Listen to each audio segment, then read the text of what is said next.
तेजस हमारा पहला एयरक्राफ्ट नहीं है जो हमने इंडिया में बनाया है। इससे पहले मारूत भी इंडियन मेड जहाज था। 1947 में सर, जब पूरी दुनिया सिर्फ उभर रही थी वर्ल्ड वॉर 2 से, उस समय एशिया में सिर्फ एक कंट्री थी जिसने अपना खुद का जहाज बनाया था और उसका नाम था मारूत। लेकिन मारूत 1971 वॉर के बाद धीरे धीरे करके उसको फेज आउट कर दिया जाता है। मारूत जो हमने छोड़ा उसका हाथ बीच में, जिसकी वजह से हमारा पूरा ये 30 साल हम पीछे हो गए अपने खुद का इंजन बनाने में।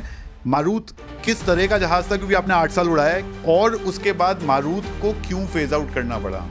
मारूत का मेन प्रॉब्लम था कि उसके बाद इंजन डेवलप की। हमको इजिप्ट और यूनाइटेड किंगडम ने मिलकर एक E300 इंजन बनाने की बात करी, पर उसको भी वर्ल्ड पॉलिटिकल प्रेशर्स के कारण उस प्रोजेक्ट को स्कटल कर दिया। वो इंजन बन के हमारे लिए आ रहा था। ये फार्नबरो एयर शो की रिपोर्ट है 67 की, कहती है if this aircraft is allowed to develop to its full capacity and capability, then by the turn of the century, no third world country will be buying any other aircraft but Marut. तो दुनिया ने then कहा कि ये Marut को किस तरीके से डाउन किया जाए, and people were very jealous of Marut. और उसके बाद भी इसकी कैपेबिलिटी इतनी शानदार थी कि लोग समझते थे डॉग फाइट नहीं कर सकता, it used to outdo MiG। और जब रशिया ने हमारे हाथ मरोड़े कि आप हमारे 3 स्क्वाड्रन हमारे MiG 23 के क्यों नहीं ले रहे, हमने कहा हमारे स्क्वाड्रन पूरे हैं, तो कहती है 3 मारूत स्क्वाड्रन हैं, इनको ग्राउंड करिए।